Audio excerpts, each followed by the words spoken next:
I bought an apartment in the center for our wedding anniversary.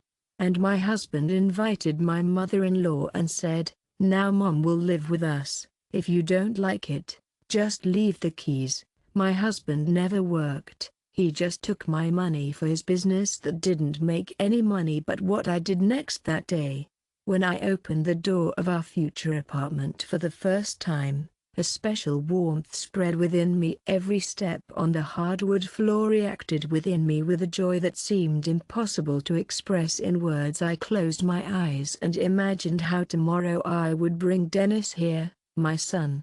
Tomorrow I would bring Dennis here, my husband, who knows nothing of the surprise I had prepared for him for 3 whole years, working part-time in the evenings as a transfer agent, doing extra shifts at the travel agency where I worked as a senior manager, denying myself everything from new clothes to vacations. I wanted so much to see his face when I handed him the keys and said, "Happy anniversary to our beloved." I wanted to see his face when I handed him the keys and said, "Happy anniversary of our beloved. Now we have our own real home." Fingers involuntarily touched the velvet box with the keys in the pocket of the new dresses I had bought especially for our vacation. The fabric flowed over the figure, emphasizing the waist and lightly touching the knees. Deep emerald color that, as Dennis once said, made my eyes look like forest lakes. I hoped that this evening would be unforgettable for both of us. 5 years of marriage is a kind of milestone, and I wanted to celebrate it in a special way to make it a real turning point in our life together. I once again walked through the rooms, touching the smooth walls with my fingertips. An apartment in the center of town with high ceilings and a bay window overlooking the old lime tree park would have cost a lot of money,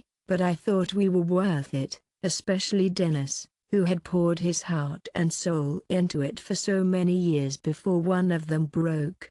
I simply put it down to bad luck, a lack of connections, or the fact that the time was not right. My husband was so energetic, so passionate about his ideas, that I had no doubt that sooner or later luck would turn his way and we would live a completely different life. And in the meantime I didn't ask Alabama son to me, "I need 50,000 to buy equipment or lend me 100, but I believed that one day his talent would be recognized.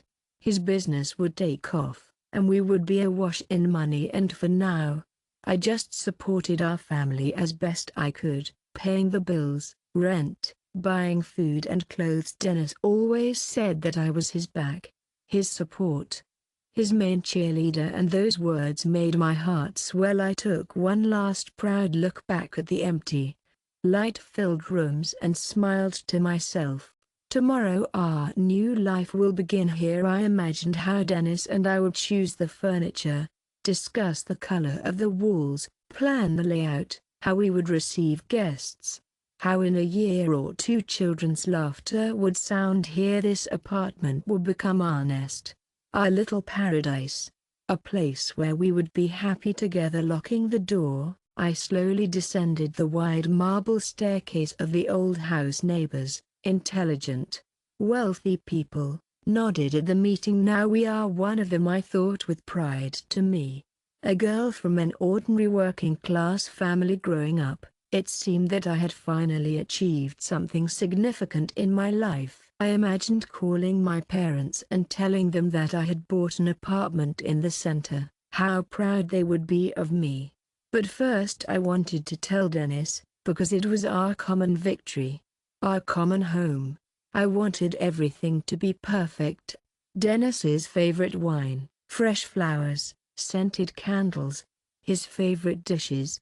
I carefully selected each ingredient, imagining how I would create a special, romantic atmosphere for our special evening. Back in our old rented apartment, a small 2-bedroom apartment on the outskirts of town, I immediately began to prepare. A mobile application for the delivery of healthy food took up all his time. and he often stayed late to work with the programmist army. At least that's how he explained his own late returns cooking his favorite steak with vegetables. I remembered how we met 6 years ago. Then I had just moved to this big city, worked as an administrator in a small hotel and worked as a waitress in a cafe on the street. It was there that I met Dennis. He went to a business lunch with a partner, tall, confident. He immediately caught my attention with his open smile and attentive brown eyes. When the partner left, Dennis asked me to sit at his table for just a minute and gave me coffee. We talked for almost an hour. I even got a reprimand from the manager, but it was worth it. Dennis talked about his business plans, about how he was going to create a network of innovative fitness centers. He talked about his vision of the future with such enthusiasm, such passion, that it was impossible not to believe in his success. On the first date, he took me to an expensive restaurant. He talked about himself, how he had graduated from university, how he had started his business from nothing, how he had worked hard, and also about his mother, who had remained with him after his father's death, and whom he loved and respected very much. She was my main advisor. He spoke with a warm smile. The wisest woman always knows which way the wind is blowing. Our novel developed quickly. In 3 months Dennis made me an offer, and in 2 more we were married. The wedding was modest. Dennis said that he was now investing all his free money in the business, and I fully supported him. I did not need lavish celebrations, limousines and couture dresses. I was happy just to be with him. A tall woman with a strong-willed face and a piercing look in her gray eyes. She carried herself with accentuated dignity. When Dennis introduced us to each other, she looked me up and down with an appraising look and smiled coldly. "I hope you're happy," she said. I tried to make a good impression on her. I was polite, attentive, asked her opinion on various subjects, but I felt that there was an invisible wall of nothing between us. I thought that in time she would see how much I loved her son and accept me. The first few months of our marriage were like a fairy tale. We rented a small apartment, which we decorated to her liking. Dennis worked on his projects. I worked in a travel agency, where I got a job shortly after the wedding. In the evenings we walked around the city, went to the movies, or just sat at home, cuddling and dreaming about the future. Dennis talked about how his business was going. I listened to him with bated breath. Believing every word he said. But time passed and the expected breakthrough did not come. One project of Dennis's closed down after another. Then there was not enough investment. Then partners failed. Then the idea turned out to be premature for the market. He was not discouraged, always finding an explanation for the failures, and then I too began to get excited about a new idea, often even more ambitious than the previous one, and our finances gradually melted away. I didn't notice it for the first year, but then it became obvious that I was the one paying for most of our expenses. I always promised to return it very soon. As soon as the project started to make a profit, I didn't doubt his honesty, his talent. If he said that money was needed for the business, then it was so. If he promised to return it, then he would definitely return it. Just a little. I was ready to wait. I was ready to sacrifice my comfort, my desires for the sake of our common bright future. By that time, I had already climbed the career ladder in a travel agency, becoming a senior manager and then a director. My salary increased, and I could afford to support both of us while Dennis developed his business. It seemed fair. At the same time, Elena Nikolaevna began to interfere more actively in our lives. She lived in her apartment in the neighboring district, but came to see us several times a week, ostensibly to help with household chores, bring homemade food, or just to visit her son. I tried not to react to her comments, chalking them up to concern for my son. She just loves him and wants the best for him, I told myself, but sometimes her words were so insulting that I found myself in such moments. Dennis usually took a neutral position. Mom is just worried. Don't take it to heart, he said, hugging me.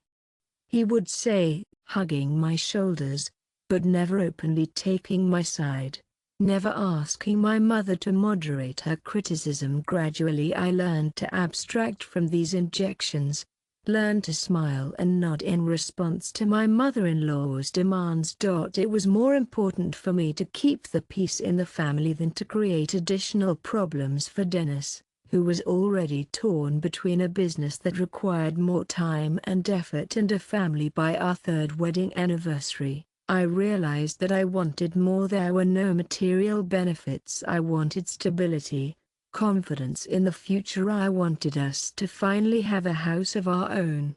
I wanted us to finally have a house of our own, not a rented apartment. I wanted us to be able to plan for the future, to think about children. When I started talking to Dennis about it, he supported me wholeheartedly. Of course, my love, you're absolutely right. We do need a house of our own. I'm working on a new project right now that should be shooting in the next few months. As soon as it happens, we'll buy a house immediately. Something in his words, in his look, made me doubt. Maybe it was the experience of previous unfulfilled promises, maybe it was intuition. At that moment I decided not to wait for a miracle any longer, but to take the situation into my own hands. I will start saving money myself, secretly from Dennis, and when I have enough money, I will surprise him. It wasn't easy. I saved on everything, took on extra projects, worked on weekends, and kept the money I managed to save in a separate account that Dennis didn't know about. When he asked me why I was working so hard, I explained that it was because I wanted to get ahead or because of a difficult situation at the company. I often came home late and didn't always have the time. After 3 years of hard work and saving, I managed to save enough money for the down payment on the mortgage. I found the perfect apartment in an old building in the center of town with high ceilings and large windows overlooking the park. The monthly mortgage payment was high, but with my salary and Dennis's expected income when his business finally started to turn a profit, we could manage to get an apartment. After all, the money for the down payment was mine, and I had a better credit history than Dennis.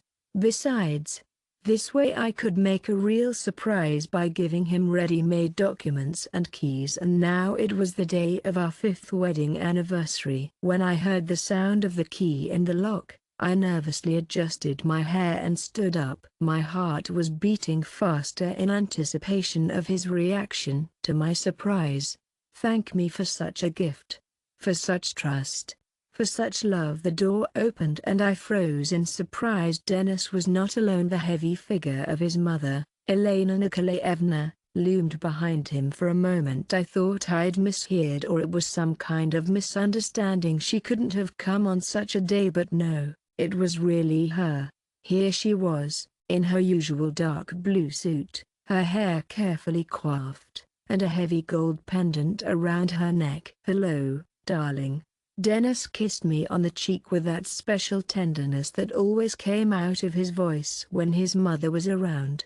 It wasn't the tenderness he showed when we were alone, it was just a little something. "Look how much I love my wife. I hope you don't mind that I've invited my mother to our vacation. She wanted to congratulate us on our anniversary, 5 years of marriage, and I've learned to hide my disappointments masterfully." I smiled, trying to make the smile look sincere. "Of course not. I'm glad to see you, Elena Nikolaevna." My mother-in-law nodded in response that night with the subtle condescension that was her trademark. When dealing with me she seemed to be saying, "I know you're not happy with me, but I don't care.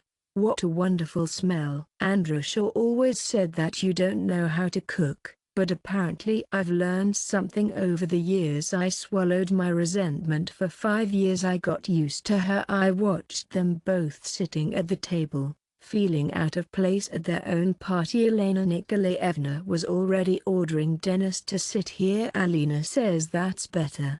I'm not going to do anything about it. I'm not going to do anything about it. I'm not going to do anything about it. I'm not going to do anything about it. I'm not going to do anything about it. I'm not going to do anything about it. I'm not going to do anything about it. I'm not going to do anything about it. Bring me another plate, and not this salad. I don't like tomatoes, you know. The velvet box with the keys to my new apartment was burned in my dress pocket. Now is not the time for surprises. This thought was bitter. But I tried to pull myself together. The evening is still ahead of me when Elena Nikolaevna leaves. I will still be able to please Dennis. The dinner was held in a tense atmosphere. I tried to keep up the conversation. We talked about work, plans for the future. About work, about plans for the future, carefully avoiding the topic of the apartment. Surprise should have remained a surprise. Elena Nikolaevna was lazily interested in my affairs, now and then turning the conversation.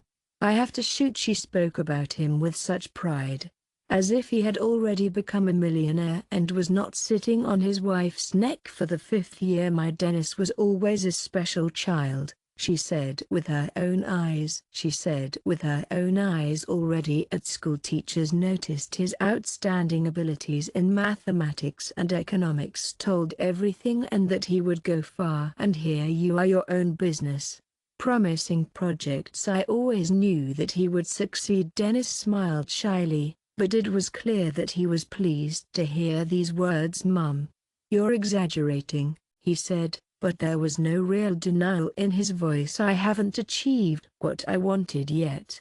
Don't be modest, son, replied Elena Nikolaevna. You are on the right track. You just need a little patience and proper training. I pretended not to notice this hint. Dennis is really very talented, I said, trying to sound sincere. He has so many ideas, so much energy. I'm sure he will succeed. Elena Nikolaevna barely noticed, wincing as if my words were inappropriate or false. Of course it's cold, as long as he's not distracted by distractions. I felt the color rise in my cheeks. By distractions, she obviously meant me. In her eyes, I was always a hindrance to her son, something temporary that would one day disappear. Something temporary that would one day disappear from his life to make way for something or someone more worthy. When Dennis went out on the balcony to smoke, my mother-in-law leaned across the table to me. You know, Alinoka, my son needs support, real support, and not these constant hints from you that he doesn't earn enough. I wanted to protest that I had never approached Dennis with money, but she continued, I think maybe you should move to a bigger apartment. It's hard to be creative in such a small space. Dennis has so many ideas, but they're in this doghouse. I almost laughed at the irony of the situation. If only she knew that in an hour I was going to give her son the keys to the new apartment. But the laughter caught in my throat as I looked into my mother-in-law's eyes. Something was different. As if she knew or guessed my surprise. But it was impossible. I was sure of my conspiracy. You're right, Elena Nikolaevna, I replied cautiously. Dennis needs space for creativity. I am thinking about it. She narrowed her eyes as if to judge the sincerity of my words. It's good that you understand, finally she said. I nodded, not knowing what to say. Her words, as usual, contained a hidden mockery. A hint that it was I who should provide us with a new home, without bothering Dennis with financial issues. In a way, that was exactly what I was going to do. When Dennis returned, I decided that it was time. It was about time anyway. It was embarrassing to do this in front of my mother-in-law, but I couldn't wait any longer, so I pulled a small blue box of food with a silver bow from the pocket of my dress and handed it to him. Happy anniversary, my beloved. This is my gift to you. To us. Dennis took the box with some confusion, as if he hadn't expected such a gesture. "What is this?" he asked, turning it over in his hands. "Open it." I smiled. I felt my mouth dry with excitement. He slowly untied the ribbon, opened the lid and froze when he saw the keys and documents. "This is it," he murmured, not believing his eyes. "This is our new home." I couldn't help but smile despite the pain, the absence of my mother-in-law. "I bought an apartment in the center, the one you always dreamed of, with a bay window overlooking the park. We can move at least tomorrow." Dennis' face reflected a strange mixture of emotions: surprise, joy, but also something like fear. He looked at his mother, who froze with a glass in her hand. "Apartment." Lena Nikolaevna slowly placed her glass on the table. "What wonderful news," she said, with an expression as if she had just received a fatal diagnosis. "And in whose name was the property registered?" The question sounded inappropriate, even rude, but I didn't give a sign of mine. "Of course.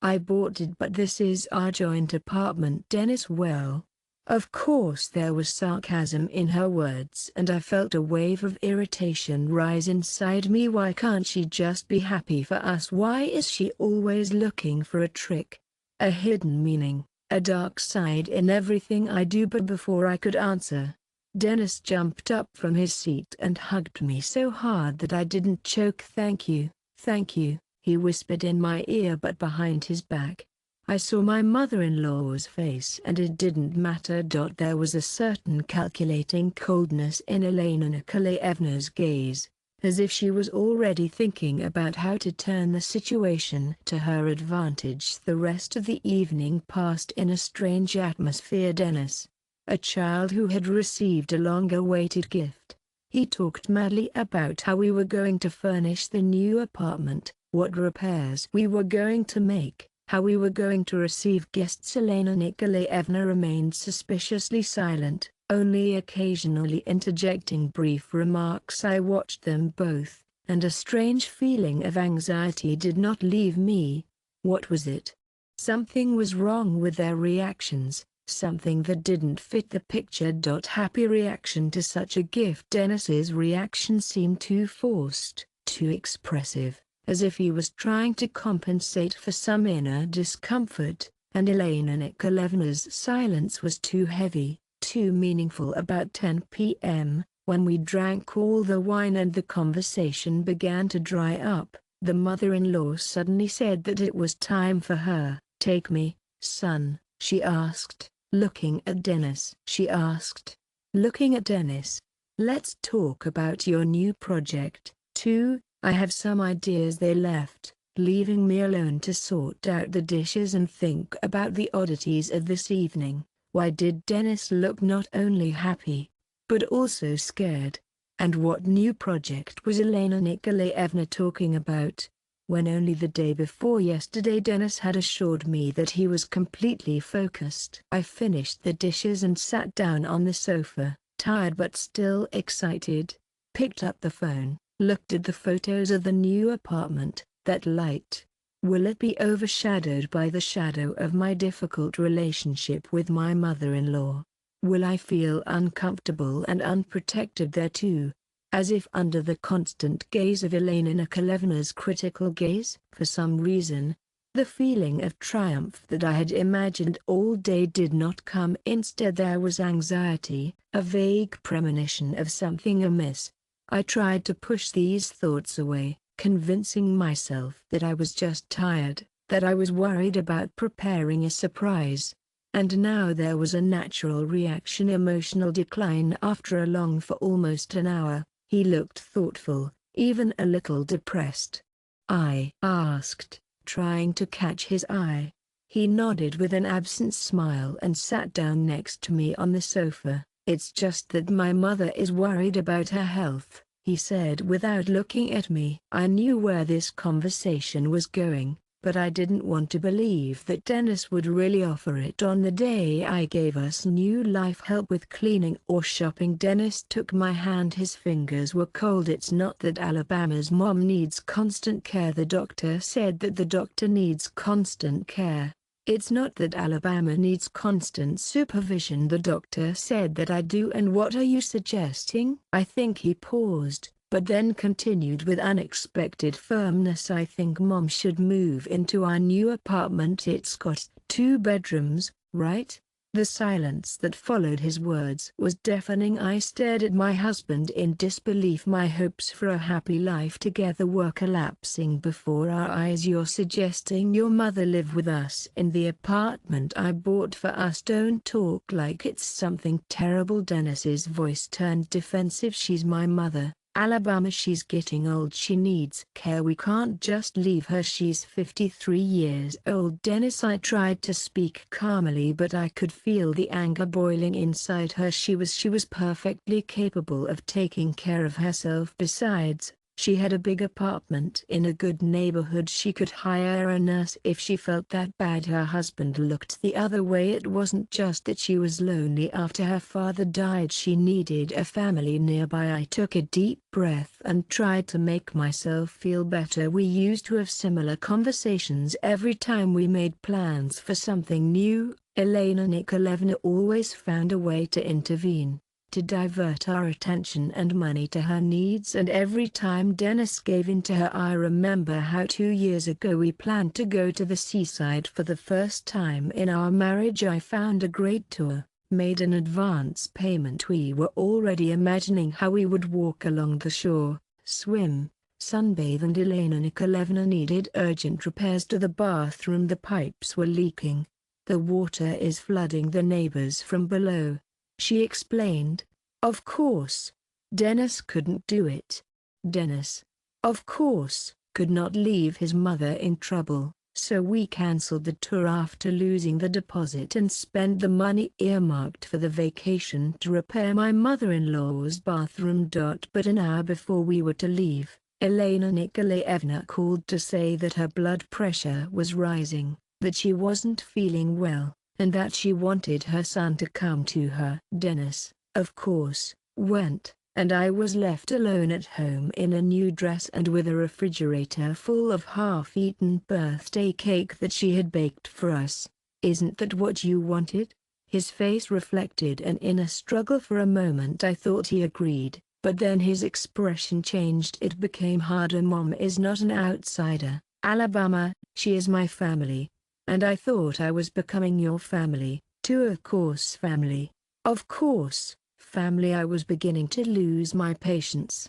But that doesn't mean she has to live with us. She has her own apartment, her own life, and we have our own. Dennis suddenly stood up. I've already decided everything. Mom will move in with us if you don't like it. He hesitated, and I saw something new in his eyes, something frightening. If you...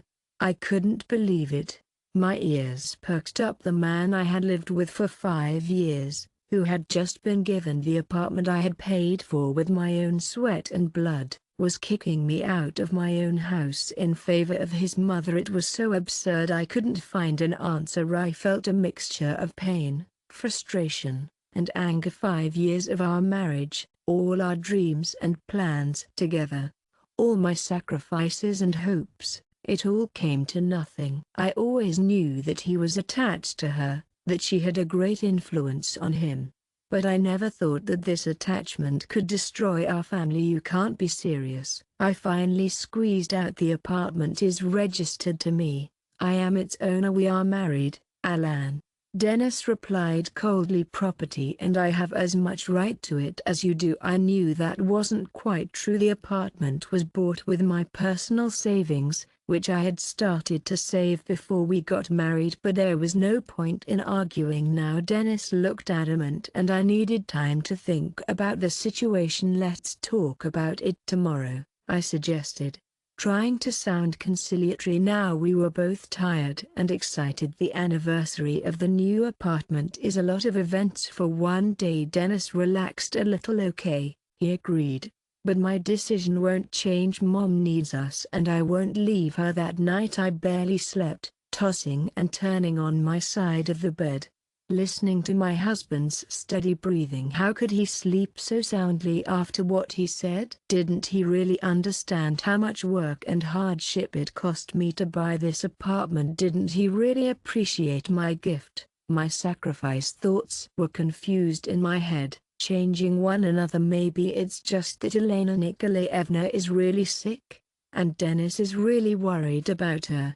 But why didn't he tell me about it earlier? Why didn't he mention that his mother needs our constant care while I was choosing an apartment, filling out documents, planning a surprise? Or maybe it's something else? Maybe Dennis just doesn't want to live apart from his mother because he's used to her guardianship, to her always being there, always prompt, always supporting. Or even worse, maybe they planned it together, to wait until I bought an apartment and then put me in front of the fact. Either I accept the new rules of the game or I leave. This idea seemed too terrible, too implausible. Dennis could not do this to me. He loved me.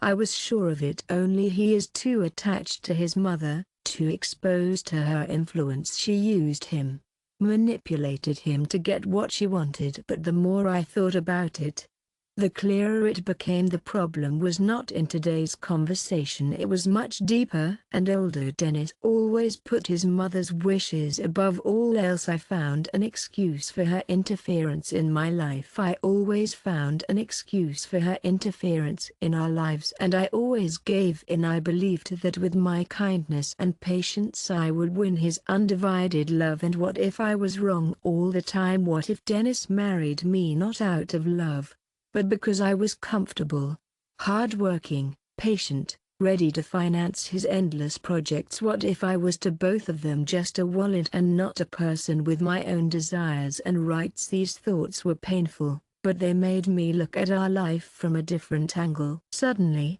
many strange things began to make sense. Why Dennis never invited me to meetings with his business partners. Why the money he took for development was never returned in full. Why his mother always looked at me with poorly concealed contempt. And gradually a puzzle began to form in my head. Maybe there really wasn't any business. Maybe all these years Dennis had just been using me, inventing non-existent projects and expenses to get money. And Elena Nikolaevna, maybe she was not only an overbearing and critical mother-in-law, but also an accomplice in this deception. No, this is too much. I couldn't believe that the person I loved for 5 years, with whom I shared the bed, dreams and plans, could so cynically deceive me all this time. There must be another explanation. Maybe Dennis really believed in his projects, but was just too inexperienced or unsuccessful in business. Maybe his mother was just expressing it in a way that was unacceptable to me. In the morning, I still fell into the restless sleep. I woke up to the sound of a slamming door. Dennis had already left. On the kitchen table I found a note: meeting with a potential investor. Oh, I'll be back tonight. I hope you cool off and will calmly discuss the issue with my mother. I loved you. A sudden thought made me shudder. A sudden thought made me shudder. What if Dennis did not meet the investor halfway, but went to his mother to discuss how best to get me to agree to her moving? Or even worse, what if he had already started moving her things into our new apartment without asking? It was this thought that put me in this position. Excitement that I immediately packed and went to the new apartment. All the way I couldn't get rid of the unpleasant feeling that I would find Dennis and Elena Nikolaevna there, already planning the arrangement of the furniture and discussing which room each of us would live in. To my relief, the apartment was empty. I walked through the rooms to see if anything new had appeared, but everything was just like yesterday. Empty walls, clean floor, the smell of fresh paint. I sat down on the windowsill and looked at the park across the street. The trees were already turning yellow. The first signs of autumn were visible in their crowns. How symbolic, I thought. I didn't know what to do next. Go home and wait for Dennis. Try again to explain to him why I didn't want his mother to live with us, or maybe just accept his terms, accept that Elena Nikolaevna would be a part of our daily life, and try to find a way to coexist with her. But what?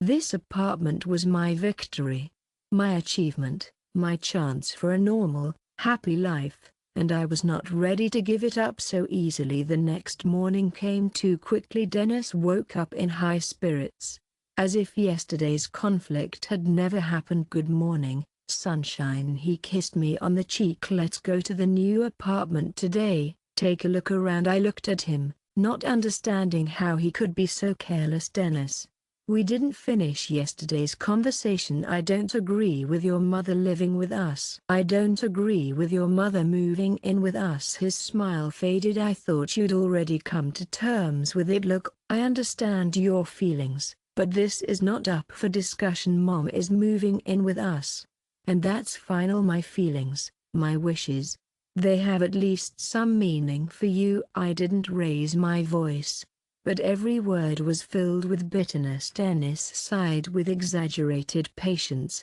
as if explaining a simple truth to an incomprehensible child. Of course they do, but in this case Mom's health is more important than your comfort. This is temporary, Alabama, as soon as she gets better. But I knew it was a lie. Nothing temporary about it. If Elena Nikolaevna moved in with us, she would stay forever, and our life, our marriage, our future, everything would be under her control. I remembered how once at the beginning of our marriage Dennis and I talked about children. I dreamed of two, a boy and a girl. I dreamed of two, a boy and a girl. He agreed, said he wanted children too, and definitely in the future, when his business would provide a stable income. But every time I talked about it with Elena Nikolaevna around, she found a way to change the subject or make the idea of children look badly timed, unwise, even dangerous. She said, and huge expenses. You're not back on your feet yet. What children and health, Alina? You had hereditary diseases in the family, no, and you're sure? And what about your aunt with diabetes? It's hereditary. And each time after such conversations Dennis became more cautious in talking about children. Mum is right, he said. I agreed, knowing that he was right about something, but now, looking back, I saw how Elena Nikolaevna systematically undermined our plans, our dreams, our future, and Dennis always took her side. I said, surprised at the firmness in my own voice, I won't let you do this. The apartment is mine, and I decide who lives in it. Dennis's face changed, became hard and strange. Yes, and what are you going to do? Kick me out, my mother? If necessary, yes. I didn't recognize myself at that moment. Never before had I confronted him so openly. I let you and your mother push me around for too long, but that was over, Dennis. He laughed. But there was no joy in his laugh, only contempt. You're forgetting yourself, Alina. Don't forget who makes the decisions in this family. Yes.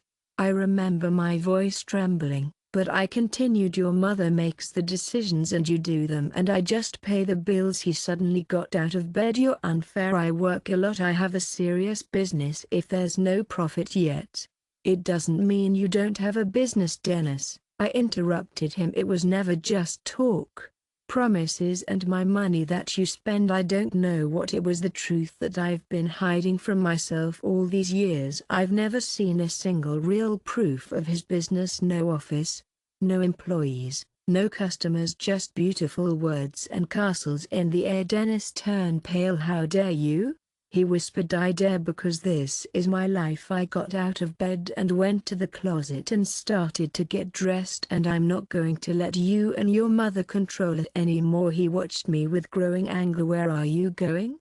To the bank, I replied, buttoning my blouse, and then to the lawyer to make sure the apartment is really protected from your claims and those of your precious mother. It was too much for him. Dennis grabbed my hand with such force that I screamed in pain. You're not going anywhere." His face contorted with rage. "You're my wife and you're going to do what I say." At that moment I saw his true self, not the loving, slightly careless man I had loved for 5 years, but a cruel, selfish man who saw me only as a source of income and comfort. His grip was strong and painful, and in his eyes I saw not just anger, but something terrible and dark. But something terrible and dark that always lurked behind a mask of charm and carelessness. I said coldly, "Or I'll call the police." My threat worked. Dennis opened his fingers, still trembling with rage. "You'll regret this, Alina. I swear you'll regret it bitterly." I silently continued to dress. Something died inside me. Maybe the naive girl who believed in unconditional love and noble motives in its place. A new me was born, cautious, determined, ready to defend my interests. When I left the house I felt a strange mixture of fear and liberation. The life I knew was falling apart before my eyes. The life I knew was crumbling before my eyes. But maybe I can build something better out of its ruins, something real. On my way to the bank, I called work and took the day off, claiming I was feeling ill. It wasn't a lie. I was really tired of realizing how long I'd been living in illusions. The first thing I did was check the status of our joint accounts. To my horror, but not surprise, I found that almost all the money was gone last night. After I gave Dennis the apartment keys, he withdrew almost all of our less than 10,000 rubles. This discovery was like a kick in the gut. Is Dennis really stupid? Does he really care more about money than our relationship, our marriage, our life together? The bitter truth was that I had known it for a long time. I just didn't want to admit it, even to myself. Luckily, I had another account that Dennis didn't know about, where I was saving money for an apartment. There was still some money left, not so much, but enough to last for a while. The next point on my itinerary was a lawyer's office. I didn't know whom to choose, so I just went to the first legal consultation I came across. I was lucky. I was accepted by an experienced lawyer specializing in family law. Her name was Marina Sergeyevna, a woman in her 50s with short hair. She listened to my rambling story without interrupting me, only occasionally making notes in her notebook. When I finished, she asked a few clarifying questions and then said something that both reassured and alarmed me. "According to your story, the apartment is really your personal property and not jointly acquired property. But there is a caveat.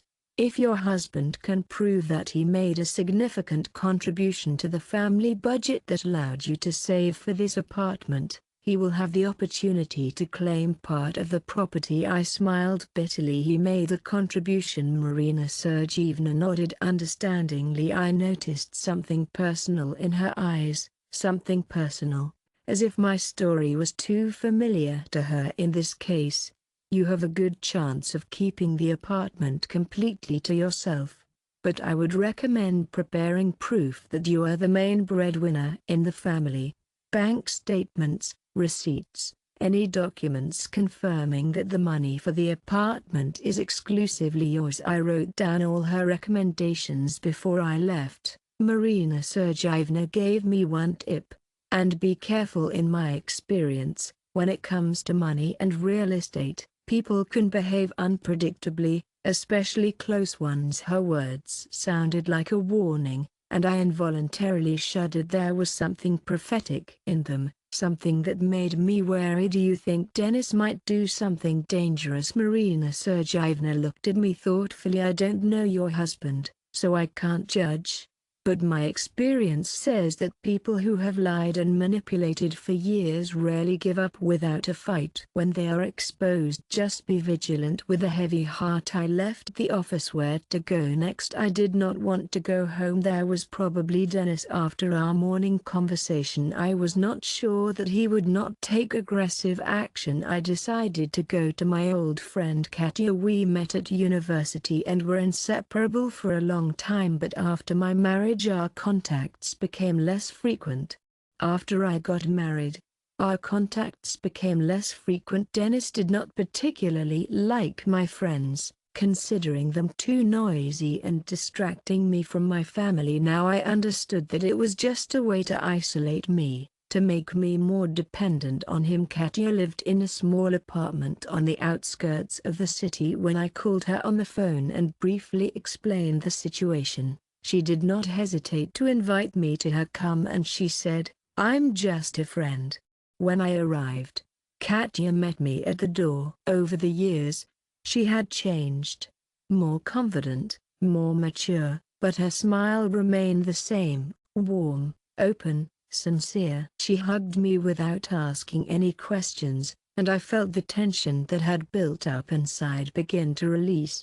"I'm going to make some tea and you'll tell me everything." For the first time in a long time I felt safe in Katya's house. It was warm, quiet, comfortable. No one criticized me, no one asked for explanations, no one manipulated my feelings. I could just be myself with all my fears, doubts, and fears. Over a cup of hot tea, I told Katya everything about my relationship with Dennis, about his business, about the influence of. She listened attentively, without interrupting, only occasionally nodding or frowning. "I always felt that something was wrong with him," she said when I finished. "Do you remember how he behaved on our return home? All he talked about was his grand plans, how soon he would become a millionaire, and when Maxim asked him about specific details of the business he immediately changed the subject and disappeared somewhere." I nodded. This meeting was one of the last times Dennis accompanied me to a meeting with my friends. After that evening he always found an excuse not to go with me, then urgent work, then an important meeting, then feeling unwell. Continued Katya. Katya continued, "You are not the first to face this situation.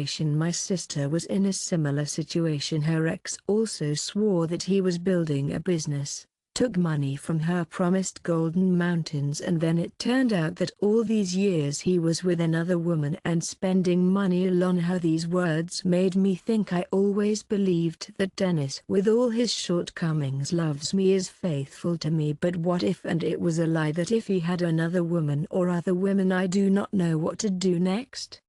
I confessed to go home. Scary. Dennis can be aggressive when he's angry, and a new apartment. I'm not sure I can live there knowing how things have turned out. Katya squeezed my hand. "You can stay with me as long as it takes, and as for the apartment, don't give it up. You worked so hard to buy it. It's your home, your achievement. Don't let him take it away. I really deserve this apartment. I deserve a better life than the one I had with Dennis." "Thank you," I said. "I don't know what I would have done without you." Katya smiled. "That's what friends are for. And now let's think about what to do next." We made a plan of action. The first item was to change the locks in the new apartment, just in case Dennis still had the keys, then to collect all the documents confirming that I was the main breadwinner in the family and that the apartment was bought with my money, and finally to file for divorce. The last item was the hardest for me. Despite everything that had happened, a part of me still loved Dennis, still hoped that this would happen. The misunderstanding, that he would come to his senses, apologize, and we could fix everything. But Katya was adamant. He showed his true colors. "Believe me, people don't change that quickly. If he can treat you like this now, he will continue to do so if you give him the chance." I knew she was right. Looking back over all the years of our marriage, Dennis had become more and more cold, more and more distant, more and more manipulative. It didn't happen all of a sudden. It was a process that I simply refused to notice because I was too afraid of the truth. In the evening my phone began to flood with calls and messages from Dennis. First there were threats. "You'll be sorry. I'll make it so you get nothing." "Then please." "I'm sorry, I got too excited. Let's talk." Then the threat again. At that moment Lena Nikolaevna called. Her voice on the phone sounded sweet, pretending to care. "Alenochka, my dear, where are you? Dennis and I are so worried. Come back home. We'll discuss everything calmly. I'm sure we'll find a solution that will suit everyone." I almost laughed at the absurdity of the situation. Did they really think I'd return as if nothing had happened? Did they really think I was so naive, so dependent? Around midnight I received a message from my neighbor in the old apartment. "Alina, there is some kind of scandal here. Her husband is shouting. Things are scattered with him. Some woman is also shouting. Can the police call?" I wrote in response that it was better not to interfere and thanked for the information. "So Elena, they are with. Were you trying to find documents for an apartment with Dennis or something? What if they find something important? What if they have evidence that will allow them to claim my apartment?" I had to act faster. In the morning, Katya and I went to a new apartment. On the way, we stopped at a company that installs doors and locks. We agreed that their master would be here in an hour. When we arrived at the house, I was nervous. What if Dennis was already there? What if he had managed to change the locks before me? But my fears were in vain. The apartment was empty. The keys I had given Dennis the night before yesterday were still working. Katya and I quickly looked around the room. Nothing had changed since my last visit. The same bare walls, the same faint smell of fresh paint. I felt a strange sense of relief. This place had not yet been spoiled by the presence of Dennis and his mother. It could still be just my home. Mine. In an hour the locksmith came and changed the locks. I chose the most reliable option with multiple levels of protection. When the work was done, I felt as if some of the tension was leaving me, at least physically. The apartment was now secured. I knew this was just the beginning. Dennis would not back down so easily, especially under pressure from his mother. They needed this apartment, comfortable in a prestigious area, worth a lot of money, and they would probably do anything to get it. It was an unexpected but at the same time liberating thought. I could decide for myself what furniture to buy, what curtains to hang, what color of walls to choose. No one will be able to criticize my taste. No one will impose their preferences. "Here will be a bedroom," I said, pointing to one of the rooms, "and here is a living room, and in the bay window I will put a small desk and I will work, looking at the park." Katya smiled, listening to my plan. "See, you can already imagine your new life without him." And right, despite all the pain and frustration, I felt strangely elated at the thought of the future. The future I would build on my own. The next day I filed for divorce. Marina Sergeyevna, my lawyer, warned that the process could be long and unpleasant, especially if Dennis decided to contest the division of property. For the first time in a long time, I felt that I was doing the right thing, that I was protecting my interests and not sacrificing everything for the sake of being served. I decided to go back to our old apartment to collect my personal belongings. Katya went with me again, afraid that Dennis might be aggressive, but the apartment was empty, not his or his belongings. He had moved out without even telling me. I was collecting my things: clothes, books, photos, jewelry. I felt a strange mixture of sadness and relief. Our life together, moments that once seemed happy, but now I saw them in a different light, as part of a great deception, a great illusion that I'd been living in for 5 years. Among Dennis's things scattered around the apartment, I found something unexpected. A folder of documents that he'd obviously forgotten or not cared about. There were bank statements that I didn't even know existed. The amounts that passed through these accounts were astounding, to say the least. And then it dawned on me, all those years when he asked me for money for his business, he didn't just spend it on entertainment, he invested it, but not in his projects, in some other schemes that I knew nothing about. I showed the documents to Marina Sergeyevna. She studied them carefully, and I came to the conclusion that Dennis was most likely involved in some dubious scheme.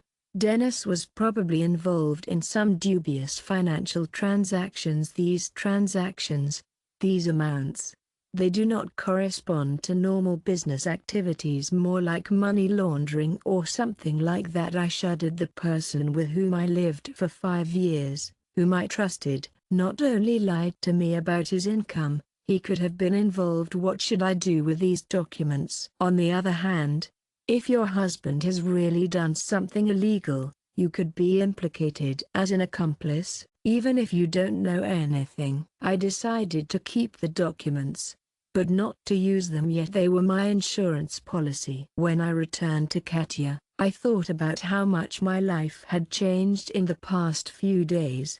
From a confident woman in my happy marriage, I had become a lonely woman in the future. But at the same time, I felt a different kind of relief, as if the great weight I had carried all these years had finally been lifted. I no longer had to pretend to believe in Dennis's non-existent business. I no longer had to endure mockery and manipulation of his mother. I no longer had to sacrifice my dreams and desires for the illusion of family happiness. You know, I said to Katya as we drank tea in her kitchen, despite all this nightmare I feel freer than ever. She smiled knowingly. That's because you finally stopped living someone else's life and started living your own, and you know it suits you very well. The next few weeks were stressful. Dennis finally showed up, but not in person. Through a lawyer he demanded half the apartment, claiming Marina Sergeyevna confidently replied that this was impossible, since the apartment had been bought with my personal funds, which I had accumulated before the marriage. Meanwhile, I slowly began to furnish my new life, bought the most necessary furniture for the apartment, moved my things, returned to work, where my colleagues met me with sympathy and support. It turned out that many of them had long suspected that something was wrong with my marriage. We all saw how he behaved at company parties. Olga confessed to me that my colleague and friend always bragged about his non-existent accomplishments, but could never answer specific questions, and I still don't know whether to say it. But last New Year's Eve, when you left early because of a migraine, he flirted with the new girl from accounting. Quite frankly, this information, so I wasn't crazy. I wasn't making up problems where there weren't any. Other people also saw what I had refused to notice for so long. One night, when I came back from work, Elena Nikolaevna was waiting for me at the entrance to my new house. When I saw her huge figure, I instinctively tensed up. "We need to talk." I shook my head. "We have nothing to talk about, Elena Nikolaevna. All questions will be decided by our lawyers." She made an unpleasant noise somewhere between a laugh and a snort. "Lawyers? Do you think they'll help you? You don't know who this girl is. Messing with my son is not as simple as you think. I've already made sure of that," I replied coldly. "Please get out of the way." But she didn't move. "Listen to me carefully." Her voice was quieter but no less threatening. "If you persist, we'll find a way to make you regret it. Dennis has connections. One call and you could be in serious trouble at work or even with the law." I felt my back go cold. It wasn't an empty threat considering the documents I found. Dennis could really be connected to some powerful but dishonest people. "Are you threatening me?" I asked, trying to keep my voice calm. "I'm warning you." Elena Nikolaevna smiled, but her eyes remained cold. "Be a good girl, give the apartment to Dennis and we'll go our separate ways peacefully. Otherwise, who knows what might happen." I took a deep breath, collected my thoughts and then took out my phone. "Please repeat what you just said for the record." My mother-in-law's face was contorted with rage. She abruptly turned around. "You'll regret this. We won't back down." I stood there looking at her and felt anger building up inside of me, not fear, but anger. They thought they could just scare me and take away my freedom. They thought they could just scare me and take away what I Zara Butler, their work that I would give up after several threats. "No. That will not happen. I will fight to the end." That same evening I called Marina Sergeyevna and told her what had happened. She advised me to go to the police and write a statement about the blackmail attempt and the threats. "This will create additional protection for you if they really try to do something to you. There will already be a recorded precedent. I followed her advice. Going to the police was unpleasant. The officer who accepted the application looked at me with a sickly skepticism. Family quarrels? It wasn't very reliable protection, but it was better than nothing. At least now I had an official document confirming the threats against me. As I left the police building, I turned up the collar of my coat to protect myself from the biting autumn wind. I began to hope that they had changed their minds, that they had changed their minds, that they had changed their minds, that they had changed their minds, that they had changed their minds, that they had changed their minds, that they had changed their minds, that they had changed their minds, that they had changed their minds, that they had changed their minds, that they had changed their minds, that they had changed their minds, that they had changed their minds, that they had changed their minds, that they had changed their minds, that they had changed their minds. I remember the case 3 years ago, a corporate event of my company, when Dennis so charmingly told my boss about his business project. His hands were on fire, making intricate shapes in the air, and his head was bare. I was ringing with enthusiasm. In 6 months we will enter the international market, he declared confidently. The manager listened to him. The manager listened with interest, asked questions, and Dennis answered without hesitation, pouring out terms, numbers, names of companies. I then stood aside and watched, and my heart was filled with warmth, pride for my husband, so smart, so promising. And the next day, when I asked for details, he just waved it off. It's too hard to explain, Alabama. You won't be interested. And there was the day I came home early from work and found him with a folder full of documents that he hastily hid. When he heard the sound of a key in the lock, he answered my question that they were just papers for a new project. But I saw the logo of some bank in the corner of the top sheet. Then I didn't attach any importance to it. What's strange about a businessman doing business with the bank? Now I remember the expression on his face at that moment. Confusion mixed with irritation. I understood that I should have been careful. These memories caused bitter disappointment in myself. How could I be so blind? How could I not see the obvious, that I was dealing with a skilled manipulator and not a loving husband? But I was wrong to think that Dennis and Elena Nikolaevna had withdrawn. They were just waiting for the right moment. It came one Friday evening, when I was tired after a hard week's work. I was coming home. I broke a light bulb. I didn't think much of it. I automatically felt for my keys in my bag. Suddenly I felt a strong blow on my back, and someone snatched the bag from my hands. I screamed, but at the same moment someone's hand clamped over my mouth. Quiet, an unfamiliar male voice. His face creased in anger. An unfamiliar male voice hissed, "Don't flinch and everything will be fine." My heart was pounding so hard that it seemed to jump out of my chest. I froze, paralyzed with animal fear. Cold spread through my body and fragments of thoughts flashed through my head. Everything is so ridiculous here in a decent house where I thought I'd be safe. That's well done. The voice continued. Now listen carefully. You will sign the papers, otherwise we won't be so polite next time. I realized and nodded weakly, still unable to move. The hand disappeared from my face. And don't go to the police. We'll find out and you won't like it. I heard quick footsteps moving away from the entrance. Only when the front door slammed I was able to catch my breath and realize what had happened. I had been robbed and intimidated. I walked up to the apartment on shaky legs, barely able to get my key in the lock, slammed the door behind me, closed all the locks, and then sank to the floor in the hallway. Tears, fear, anger, despair, all mixed together in a horrible cocktail of emotions. My body shook with sobs, and one thought pounded in my head. How could they do this to me?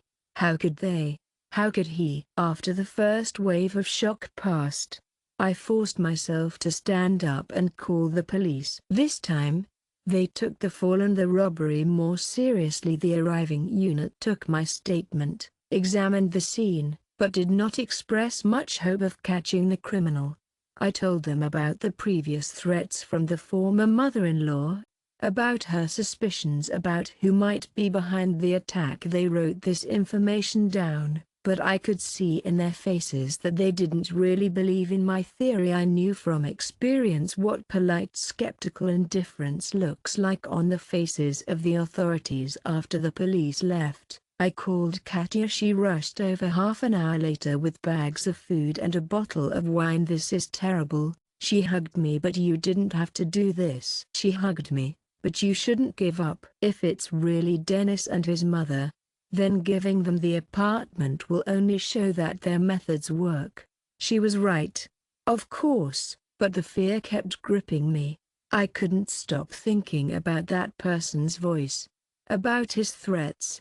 Next time the conversation won't be so polite, which meant that if it happened again, I had almost no doubt that Dennis was behind it. The man I once loved, whom I trusted completely, was now able to hire someone to scare me. This realization tore my soul apart. That night, Katya stayed with me. We talked for a long time, discussing various options. We finally decided that I should continue to fight, but take additional security measures, install cameras in the apartment and the entrance, maybe even hire security for a while, said Katya, pouring wine glasses.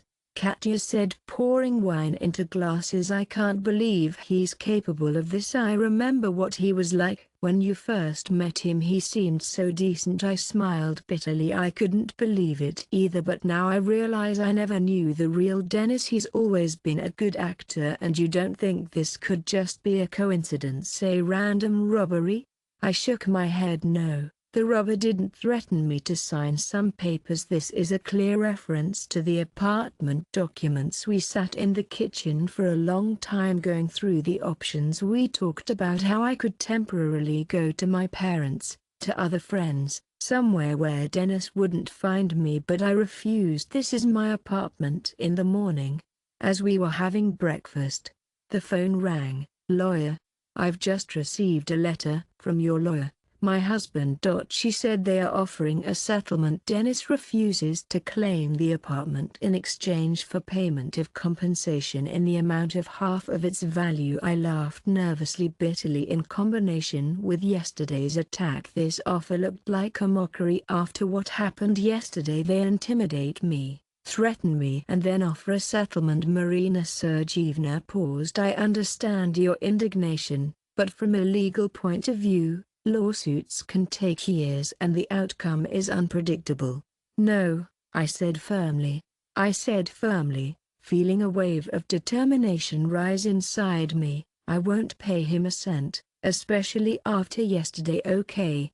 The lawyer's voice was doubtful. "I'll pass on your refusal, but be prepared for the fact that they may move to more aggressive actions, legally I mean." After talking to the lawyer, I felt a new wave of determination mixed with anger. If they thought they could intimidate me and make me pay, they were very wrong.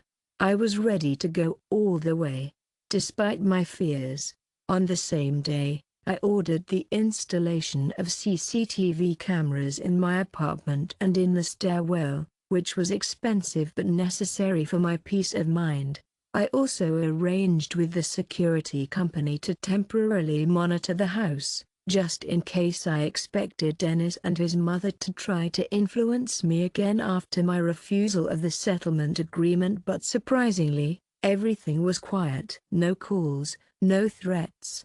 No meetings, no calls, no threats.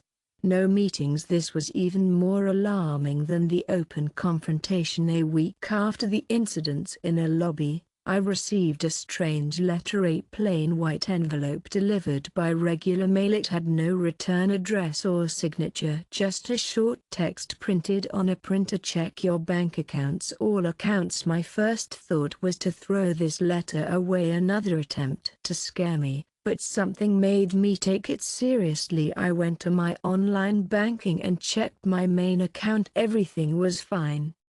and checked the main account. Everything was in order. Then I went to the account that contained the remaining money from the purchase of an apartment. To my horror, it was empty. All the money to the last penny disappeared. In a panic, I called the bank. After a long search, I was informed that 3 days ago the entire amount were on some account in an offshore zone. The transfer was authorized from my account with my password, but this is impossible. I shouted into the phone, squeezing it so that my knuckles turned white. I did not make any transfers. The bank employee was polite, but not bowed. According to their data, the transaction was made by me. To dispute this, it was necessary to file an official complaint, pass a security check, and only then maybe the money could be returned. I was desperate. Someone not only hacked my account, but also took almost all my savings, and I had no doubt who was behind this. When I got home, I found another problem. Someone had obviously been in my apartment. Nothing was missing, but things were slightly out of place. The pillows on the couch weren't where I'd left them, and the bathroom mat had been moved. The cameras I'd installed didn't show anything suspicious. That could only mean one thing. Someone had a key. But how could I have changed the locks right after breaking up with Dennis? Had he really managed to make a duplicate in the short time I had? At that moment, I realized that I was in much greater danger than I had imagined. Dennis didn't just want to take my apartment away from me. He wanted to destroy me, break me down, force me to give up. But instead of giving in to fear, I felt something new being born in me, a cold, calculating determination. I didn't want to give up. I wasn't going to. I decided to act again, to change the locks, this time choosing the most difficult and reliable ones, to change all the passwords of all the accounts, including the bank accounts, to install additional cameras, now hidden, that only I knew about, and most importantly, to take out the documents that I had found in the old apartment. Documents that indicated possible illegal activities of Dennis. She studied them for a long time, then looked up at me seriously. This can be a very powerful weapon in your hands. If your husband is really connected to you, either through criminal structures, as the documents show, then you run the risk of the following consequences. I understand, but I have no choice. They've already stolen my money and broken into my apartment. What will happen next? I can't live in constant fear. After a long discussion, we developed a plan. I didn't go to the police with these documents. It could be too dangerous. Instead, Marina Sergeevna contacted Dennis's lawyer and hinted that we had materials that might be of interest to him. That very day, for the first time in all that time, Dennis himself called me. "What have you done?" His voice trembled with rage. "Do you even understand what you're getting into?" I replied calmly, even though my heart was pounding like crazy. "I can take these documents to the right place, and then you will have more serious problems than sharing apartments." You shine. In his voice uncertainty appeared. "You have nothing." In response, I read a few lines from the documents I found, mentioning specific amounts and dates of transactions. Dennis paused when he spoke again. His voice sounded different, tense and calculated. "What do you want?" "I want you and your mother to leave me alone," I replied, surprised at my own firmness. "No claims on the apartment, no threats, no break-ins, and return my money. Every penny." "And what will I get in return for my silence?" "These documents will remain sealed at my lawyer's, and no one will see them. If anything happens to me or if you try to put pressure on me again, they will immediately be handed over to the relevant authorities." Dennis was silent for a long time.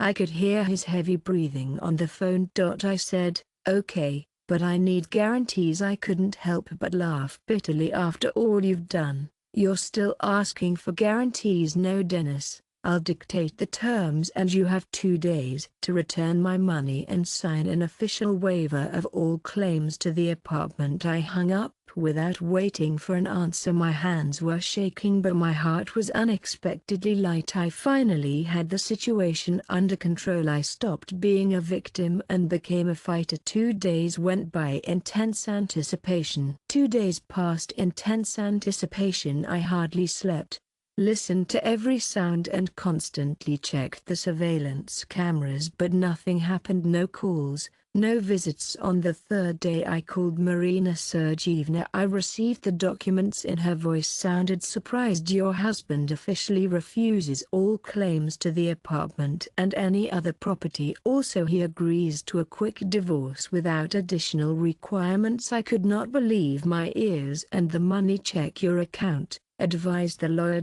I was so relieved that I almost burst into tears. Did he really give up so easily after all that he had done? I couldn't believe that the threat of exposure was so effective. But Marina Sergeyevna warned me not to be too optimistic. "This could be a tactical move," she said. A hint of concern creeping into her calm voice. "He's retreating now to strike later. When you relax, be careful." I took her warning into account, but I still felt like I had won. Dennis could be cunning and devious, but this time I had him beat. I had proof of his shady deeds, and he knew I wouldn't be afraid to use them. The divorce process went surprisingly smoothly. Dennis did not show up for the meeting, leaving everything to his lawyer. He did not claim an apartment or any other property. It seemed that he just wanted to end this episode of his life as quickly as possible and forget about it. When everything was over and I received a certificate of divorce for the first time in a long time, I felt truly free. When everything was over and I received my divorce certificate for the first time in a long time, I felt really free. Free of lies, free of manipulation, free of fear, free for a new life that I would build according to my own rules. I began to furnish the apartment, turning it into a real house, choosing furniture, curtains, dishes, everything that would create comfort and coziness. Finally, I could think about myself, my needs and desires, and not about what Dennis or his mother would say. Gradually, I began to invite guests, friends whom I hadn't seen for years because of Dennis's isolating influence. They were happy to be back in my life, and I felt that with each meeting, each conversation, each laugh and smile, my soul was healing from the wounds inflicted. I looked at the camera and was surprised to see Elena Nikolaevna on the screen. She was standing in front of my door, nervously fiddling with the strap of her bag. She looked unimportant, emaciated, aged, with a faded look. I had no desire to talk to her, but curiosity prevailed. I opened the door, but left a chain behind. "What do you need?" I asked coldly. "May I come in?" Elena Nikolaevna's voice sounded unusually soft, almost pleading. "I need to talk to you." I hesitated. On the one hand, this woman caused me a lot of pain. On the other hand, she looked so unhappy that I couldn't help but feel sorry for her. "Okay," I finally said, opening the door. But just for 5 minutes. Elena Nikolaevna entered cautiously, as if she was afraid of something that hurt. She looked around the apartment with a strange expression on her face. "Not envy, not anger, but regret." "Beautiful for you," she said comfortably. I did not answer, waiting for her to move on to the reason for her visit. "I came to apologize," Elena Nikolaevna finally said, lowering her eyes. "For everything she did, for the attack, for threats. It was my idea, not Dennis's. He just listened to me." As always, I looked at her, not knowing whether to believe her or not. It looked too implausible. The domineering, manipulative woman suddenly became gentle and remorseful. "Why now?" I asked, crossing my arms over my chest. "Why did you suddenly decide to apologize after 6 months?"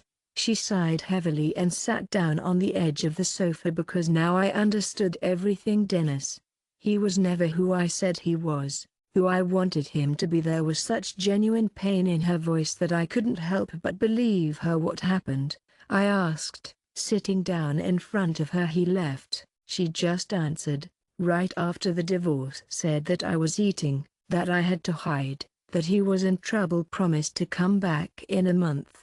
When everything had calmed down, but 6 months had passed, no word from him, only money transfers, sometimes and then less and less. I wanted to celebrate, but I couldn't. Sit in front of me, an elderly woman, abandoned by her own son, whom she may have really spoiled with her, and now she was perhaps suffering even more than I. I'm sorry, I said, surprised by the sincerity of her voice. I said, surprised at the sincerity of these words. Elena Nikolaevna smiled bitterly. You're sorry after all we've done to you? She shook her head. You know, I always thought you were weak, unfit for my son. I thought he deserved better, but it turned out he wasn't worthy of you. Her words touched something deep inside me. All these years I've been doubting myself too, thinking that I wasn't good enough for Dennis, that I should try harder. And now his own mother was telling me that it was the other way around.